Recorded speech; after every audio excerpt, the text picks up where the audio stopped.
Alright, this is a quickie for people who are trying to figure out how do you make the NTG-2 balance on the Moza 2 rig with the Blackmagic.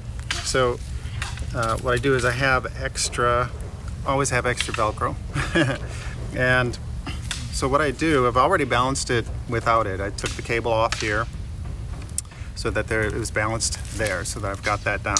Now you can see that as I put it in there, it's going to be a little bit of a lean to that side. But what I do is I'm going to float this a little bit here.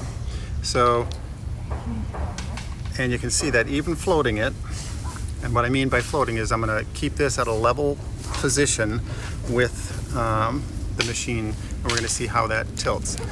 So it's going off to that side a tad, so I'm going to haul it back over here. So that's about right. And so what I'm going to do at that point, everything else is balanced, is turn it on and run its self-balance thing with this just, again, floating out here. That way people don't have to sit through that whole shebang. This is just the part of it, which I did cover in the other video. I just wanted to show that for those that just needed to know how to hook up their NTG with this. There. So now that's in. What I do at this point is I just take it from here and I will do my little Velcro job onto this, and we are good to go. So that,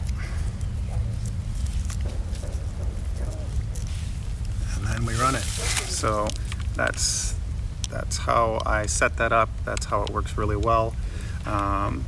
And you can adjust this because of how I've got this set up, this small rig connector.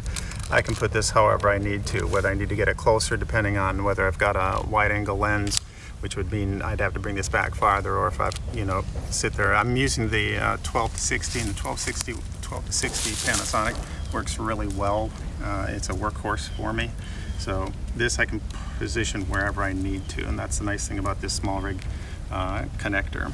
And that's it. That's how I balance it, and it works really well. And any other questions, just put it in the comments below, and I'll get back to you as soon as I can.